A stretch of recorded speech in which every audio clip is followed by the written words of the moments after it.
Dan dia sudah berjanji kepada STY untuk memberikan yang terbaik ketika ia dipilih, didaulat oleh STY untuk mendampinginya melakoni laga di grup C pra Piala Dunia zona Asia. Bukan sampai di situ, karena STY juga punya misi khusus lagi karena ditunjuk sebagai pelatih kepala di Piala Asian Cup atau AFF yang kita tahu bersama terkenal sejauh ini.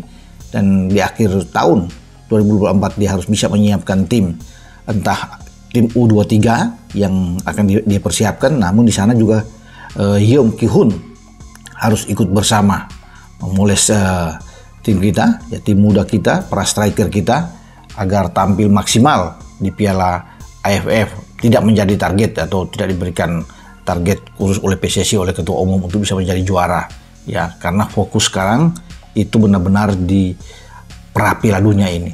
Karena kita punya potensi untuk bisa lolos jika kita mendapatkan hasil-hasil yang baik tentunya, ya, dan tentunya akan ada pembalasan ketika Jay Iset sudah ada, ya, Calvin Verdong, Ragnar Oratmangun sudah ikut bersama dengan Tom Hai, sang profesor ini sudah ada, makanya akan jadi lain ketika kita tampil melawan Arab dan menghadapi Australia. Oke, kemarin saya coba lihat, saya nggak tahu di mana, mungkin Coach Justin coba mengkritik, tapi itu kan hak kita mengkritik. Iya. Siapapun. Betul. Karena kan mereka sudah menjadi pemain nasional. Betul. Jadi, saya selalu bilang pada saat siapapun pemainnya, pada saat pakai gunakan logo Garuda, itu udah milik 285 juta rakyat Indonesia. Jadi kita semua 280 juta orang ini berhak untuk mengkritik. saya malah katakan, begitu Anda memilih profesi pemain, Ya.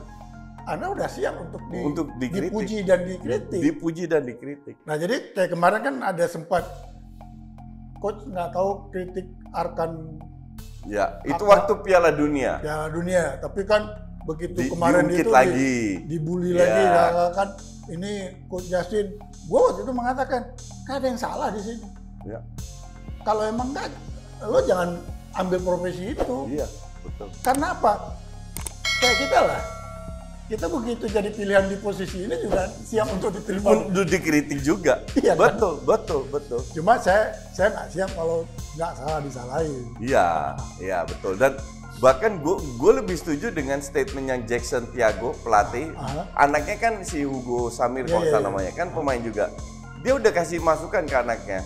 Kamu harus siap dibully. Pada saat kamu main bagus, cetak gol dipuji.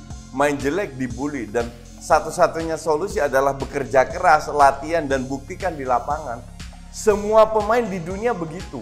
Dan itu wajar. Dan lu main sekarang di timnas, ya lu harus siap. Siapapun lu orangnya.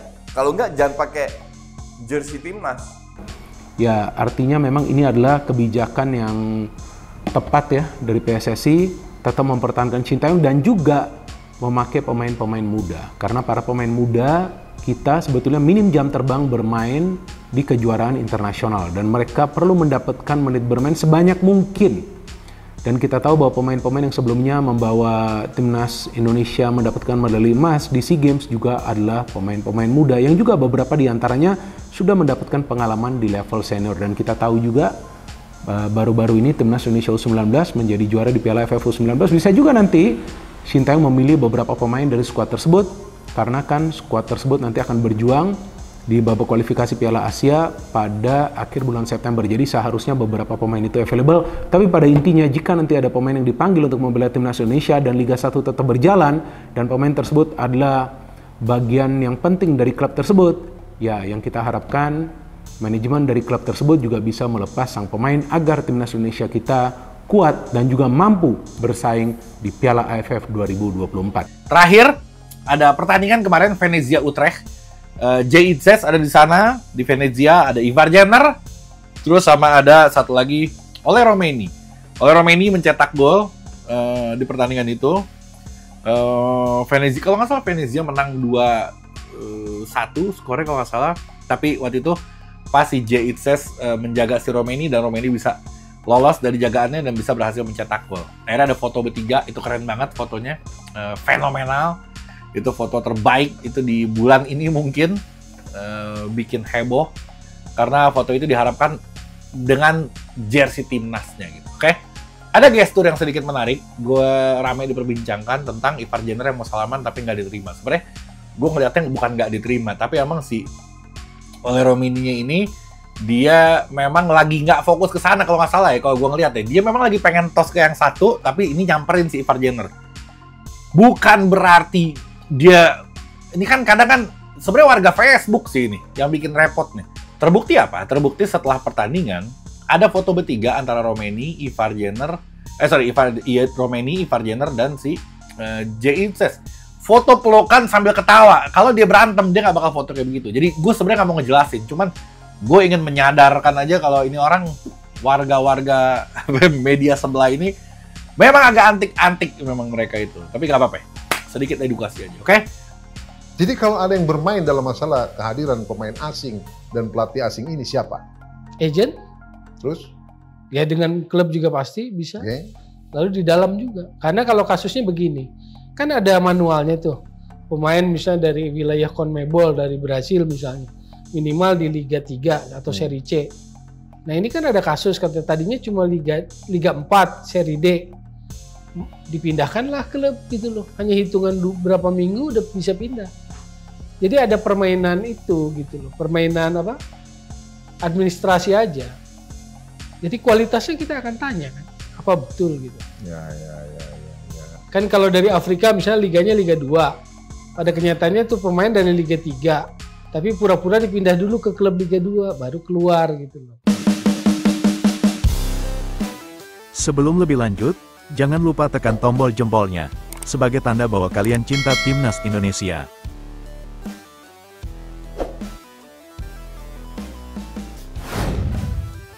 Sintayong temukan penyerang ganas Timnas Indonesia yang siap hancurkan Arab Saudi dan Australia di kualifikasi Piala Dunia 2026.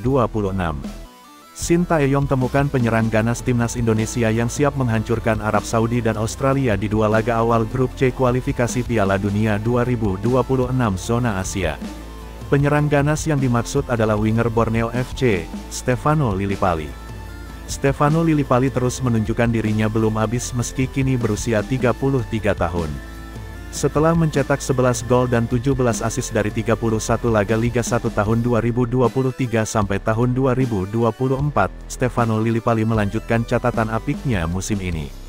Stefano Lillipali mencetak 1 gol dan 1 assist saat Borneo FC menang 3-1 atas Semen Padang di pekan pembuka Liga 1 tahun 2024 sampai tahun 2025, Senin tanggal 12 Agustus tahun 2024 malam WIB. Ia menjadi satu-satunya pemain depan berlabel Timnas yang mencetak gol dan assist di laga perdana Liga 1, 2024-2025. Ramadan Sananta, Hoki Caraka, Egy Maulana Fikri dan Witan Sulaiman gagal mencetak gol maupun assist. Dimas Derajat jadi yang paling mendingan, karena mencetak 1 assist saat Persib Bandung menang 4-1 atas PSBS Biak. Karena itu, tak ada alasan lagi bagi Sintayong untuk tidak memanggil Stefano Lillipali. Meski pernah dianggap tidak memiliki fisik yang kurang bagus, mantan pemain FC Utrecht ini dapat diandalkan di babak kedua. Umpan-umpan silang, tusukan maupun penyelesaian akhir yang aduhai merupakan beberapa kelebihan pemain yang satu ini. Stefano Lillipali sendiri siap ketika ditanya apakah bersedia kembali dipanggil ke Timnas Indonesia. Ia mengatakan selalu bangga ketika mendengar kata Timnas Indonesia. Saya fokus untuk Borneo, tapi buat Timnas Indonesia saya selalu siap. Walaupun dipanggil atau tidak, saya bangga dengan Timnas Indonesia, kata Stefano Lillipali kepada awak media termasuk MNC Portal Indonesia, Senin tanggal 12 Agustus tahun 2024. Sesuai jadwal, Timnas Indonesia akan tandang ke Arab Saudi di matchday pertama grup C kualifikasi Piala Dunia 2026 zona Asia, Jumat tanggal 6 September tahun 2024 pukul 1 waktu Indonesia Barat. Selanjutnya pada Selasa tanggal 10 September tahun 2024 malam WIB, Timnas Indonesia akan menjamu Australia di matchday kedua. Berita selanjutnya, J.I.Z cetak gol bersejarah untuk Timnas Indonesia. Bek andalan Timnas Indonesia, J.I.Z, mencetak gol bersejarah untuk Venezia di Coppa Italia 2024-2025. J.I.Z mencetak gol pertamanya di ajang Coppa Italia ketika Venezia bertamu ke markas Brescia, Minggu, tanggal 11 Agustus tahun 2024. Akan tetapi, Ukiran bersejarah itu tak cukup menyelamatkan tim promosi Serie A 2024-2025 dari kekalahan. Venezia takluk 1-3 dalam pertandingan ronde pertama kompetisi ini di Stadion Mario Rigamonti. Gol Izes sebatas memperkecil margin di ujung pertandingan. Pemain kelahiran Belanda yang memiliki garis keturunan Indonesia dari kakek dan neneknya itu merangsek ke kotak penalti musuh di tengah situasi korner. Saat El Haddad bertugas mengambil sepak pojok dengan kaki kanannya. Sesaat sebelum bola melayang, Izes tampak mengangkat tangan kirinya. Sebuah tanda bahwa dia meminta diberi umpan. Skenario pun berhasil. Sepak sudut dari El Haddad melengkung sempurna ke kotak penalti, di mana Izes berhasil menyelinap di belakang pemain musuh. Tandukannya berhasil menyarangkan bola ke pojok gawang kiper jebolan Fiorentina, Luca Lezrini, yang hanya bisa terpaku. Izes tidak merayakannya secara berlebihan dan langsung berlari kembali menuju wilayah pertahanan Venezia. Pertandingan saat itu sudah menunjukkan menit ke-89. Izes dan kolega tak memiliki banyak waktu karena golnya sebatas mengubah skor menjadi 1-3. Venezia telanjur ketinggalan 3 gol lebih dulu dari Brescia. Sang rival yang berasal dari Serie B memetik keunggulan telak melalui aksi Gennaro Borelli dan brace yang ditorehkan Giacomo Olzer pasca jeda. Waktu yang tersisa pun tak cukup menyediakan kesempatan bangkit untuk Venezia. Tim asuhan Eusebio Di Francesco tersingkir di ronde pertama Coppa Italia 2024-2025. I Lagunari menjadi peserta kedua dari Serie A yang gugur pada fase awal ini setelah Verona. Australia. STY akan memulai misi dia yang terbilang dalam tanda kutip ini misi yang sangat sulit di grup C, tapi tidak ada yang tidak mungkin dalam sepak bola, makanya STY tetap optimis, percaya diri bahwa dia bisa memberikan juga yang terbaik, terutama dalam pertandingan pertama yang sulit ketika kita harus ke Jeddah. Nah, dia akan sekarang memulai ketika tiba kemarin untuk memikirkan kerangka tim yang oke punya. Ya, pasti seluruh pemain abroad kita yang tampil di luar itu akan dia ambil. Ya. Karena mereka adalah pemain-pemain yang menjadi pilihan bagi STY sejauh ini. Jai Isyes, ya, dia akan ambil. Dan ini pemain yang sangat diandalkan. 3 caps bersama dengan tim nasional Indonesia 1 gol. Dia akan berada di belakang walaupun kita harus kehilangan Justin Hubner dan Jordi Amat, tapi kita masih punya stok yang bagus. Ya, masih ada Rizky Ridho, ya, masih ada Calvin Verdong yang bisa ditarik ke belakang, masih ada Sandy Walsh. Kita masih punya Nathan Chow juga. Opsi-opsi ini juga banyak akan dipilih oleh STY, makanya STY akan mulai berpikir, ya, apakah ada penambahan pemain belakang lagi yang akan datang atau bagaimana, karena kabar terakhir bahwa akan ada 1 pemain tambahan untuk lini belakang kita tidak tahu siapa namanya, ya, selain 1 gelandang lagi, tapi bagi STY tetap dia akan konsentrasi penuh untuk membawa tim asuhannya tampil sebaik mungkin, semaksimal mungkin di pertandingan demi pertandingan yang dilakoni di grup C ini. Which is good. Yang jadi masalah di Indonesia ini kan kalau gue bilang, karena banyak yang ego tinggi, nggak merasa salah, walaupun mereka salah, walaupun dihantam sama netizen, mereka nggak merasa salah. Nah, Marcelino, Hernando itu mereka tahu kekurangan mereka di mana. Gue tanya, Hernando gimana kalau Martin Pas datang?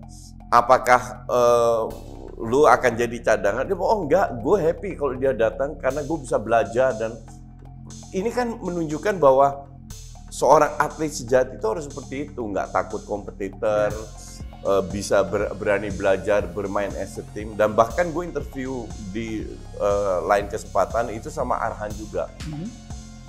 Dan Arhan juga sangat dewasa, walaupun gue kan berapa kali kritik dia juga. Dan gue sih punya dan kedua itu tadi soal kedewasaannya. Yang kedua, gue ambil kesimpulan bahwa tim ini very solid. Dan terakhir gue juga interview JJ, asistennya di program lain lagi. JJ STY. Ya, JJ STY di program lain lagi. Dari 6 pemain sama JJ yang gue interview, satu kesimpulan yang gue ambil adalah tim ini tuh udah solid. Jadi kalau ada internalnya solid. Internal solid. Jadi kalau ada unsur-unsur dari luar mau merusak internal, nggak bakalan bisa. Nggak bakalan bisa. Jadi ini juga gue bilang kredit ke STY ya, dan ke Erick Thohir juga, bahwa mereka sanggup membuat suasana ini sangat kondusif. solid, walaupun main jelek, walaupun kalah, walaupun apa, tapi mereka tetap solid, saling mendukung. Yang artinya juga bahwa timnas kita harus bermain secara taktis.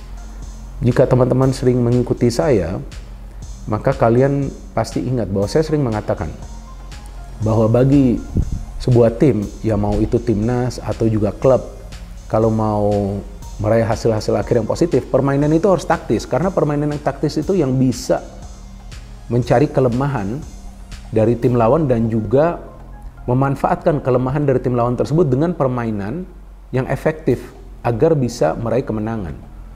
Jadi ya sekarang kalau kita melihat di setiap level, timnas kita itu memang mainnya secara taktis. Indra Safri juga walaupun di fase grup ya Piala AFF U19 lalu kita gak ngelihat taktik yang begitu variatif, tapi kemudian masuk ke babak gugur sudah kelihatan taktiknya berbeda. Ada juga plan B, Nova Arianto juga sama seperti itu, walaupun non Australia menurut saya ya, para pemain kita gak tenang. Jadi nih para pemain kita juga harus bermain tenang lagi ya di level timnas manapun. Pokoknya jangan bermain dengan beban yang besar. Ini mental ini menjadi persoalan di setiap level. Dan kita tahu di timnas Indonesia senior dan U23 sudah ada juga taktik game plan dari Sintayong yang diikuti oleh para pemain. Selain itu juga fisik harus kuat, Kalau fisik kuat, nih pokoknya di level timnas nih semua pemain fisiknya harus kuat, stamina harus prima agar ya mereka bisa bertahan bermain dengan ya high tempo atau juga mengatur tempo selama 90 menit atau lebih jalannya pertandingan. Kan pelatih Brasil juga banyak di sini. Pemain-pemain juga sangat banyak sekali Brasil. Dasarnya apa misalnya kalau kita tanya? Dasarnya kenapa kecenderungannya Brasil banyak? Kan nggak ada kajiannya juga. Nah, nggak ada ilmunya yang kita dapat gitu loh. Dia bicara pemain asing, pelatih asing, itu kan ada agentnya. Ya kan? Siapa yang paling bertanggung jawab untuk katakanlah kehadiran yang asing-asing ini di liga kita? Makanya ketika sebuah liga memutuskan, ini as knowledge ya, sebenarnya saya tahu jawabannya, tapi buat publik gimana? Memutuskan regulasi 8 atau berapapun lah, 4, 6, 8, dasarnya kan apa? Kan nggak pernah terungkap. Kita publik bola, termasuk saya ingin dicerdaskan gitu. Tiba-tiba liga kita bilang 8. Saya pengen tahu sudut pandang sepak bolanya apa gitu. Sebelum lebih lanjut, jangan lupa tekan tombol jempolnya, sebagai tanda bahwa kalian cinta timnas Indonesia.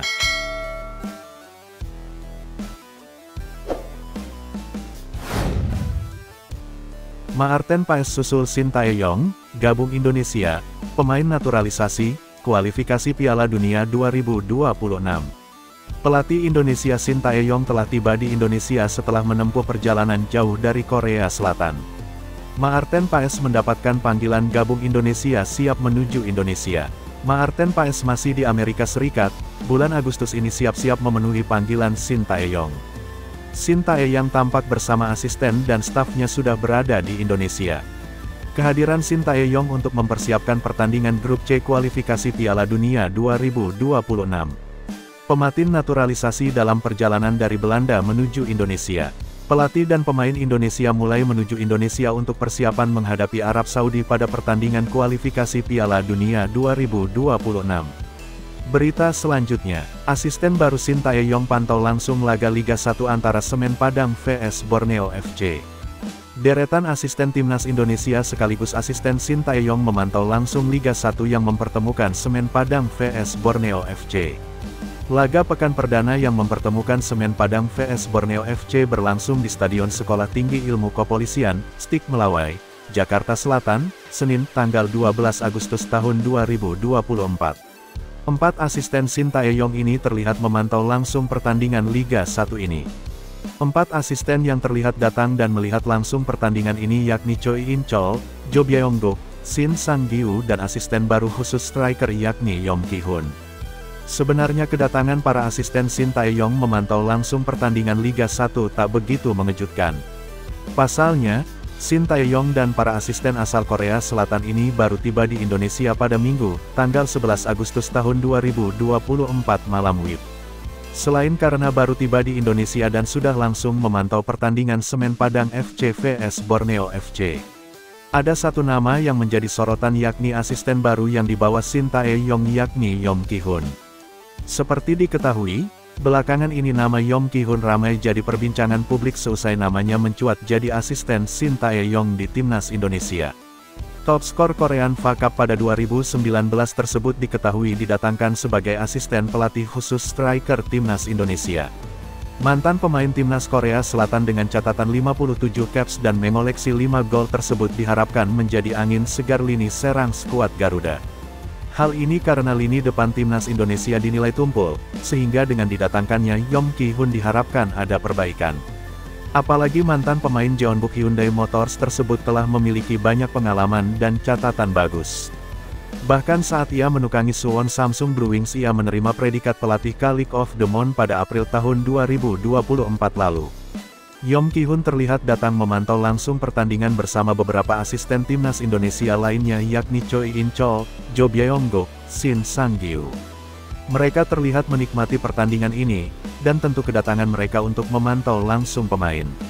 Apalagi Timnas Indonesia dijadwalkan akan menjalani persiapan menuju kualifikasi Piala Dunia 2026 zona Asia pada tanggal 29 Agustus mendatang. Hal ini karena Timnas Indonesia akan menjalani laga perdana kualifikasi Piala Dunia 2026 zona Asia pada tanggal 5 September mendatang melawan Arab Saudi. Skuad Garuda akan melawan Arab Saudi di King Abdullah Sports City Stadium, Jeddah, pada tanggal 5 September mendatang. Setelah itu, Sandy Walsh dan kawan-kawan akan menjamu Australia di Stadion Gelora Bung Karno, Senayan, Jakarta, tanggal 10 September tahun 2024. Sementara itu, Shin Tae-yong dikabarkan juga akan memantau langsung Liga 1, tetapi dalam laga ini sang pelatih tak terlihat bersama para asistennya. Berita selanjutnya, Shin Tae-yong panggil Beto Goncalves ke Timnas Indonesia sebagai penghormatan sebelum pensiun. Shin Tae-yong panggil Beto Goncalves ke Timnas Indonesia sebagai bentuk penghormatan sebelum sang pemain pensiun.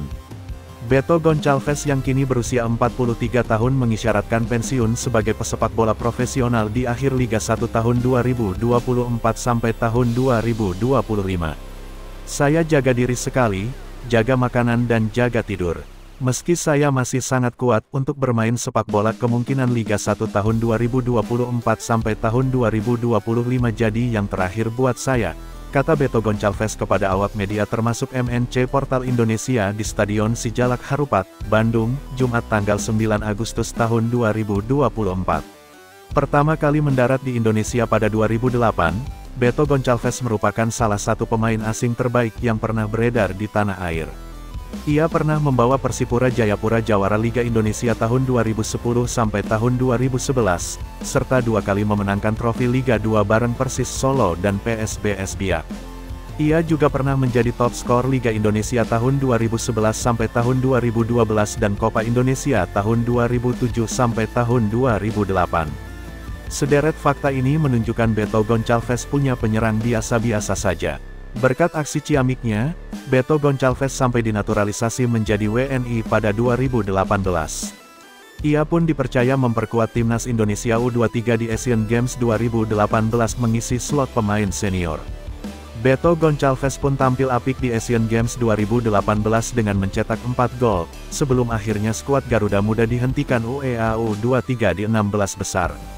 Di level senior, Beto Goncalves tercatat mengemas 10 gol dari 12 penampilan. Dalam sebuah wawancara medio Juni tahun 2024, Beto Goncalves pun terang-terangan siap memperkuat Timnas Indonesia jika dibutuhkan. Jika Timnas Indonesia masih membutuhkan saya sebagai pelapis striker, saya siap, kata Beto Goncalves saat hadir di podcast Bicara Bola Garapan Akmal Marhali, medio Juni tahun 2024. Berhubung asisten Shin Tae-yong sedang gencar menyaksikan laga-laga klub Liga 1 tahun 2024 sampai tahun 2025, bukan tak mungkin Beto Goncalves masuk ke dalam didikan. Jika bukan untuk kualifikasi Piala Dunia 2026 zona Asia, pengalaman penyerang asal Brasil ini dapat diandalkan ketika skuad Garuda ambil bagian di Piala AFF 2024. Menarik menanti keputusan yang diambil Shin Tae-yong. Beranikah Shin Tae-yong memanggil Beto demi memberi warna baru di lini serang Timnas Indonesia?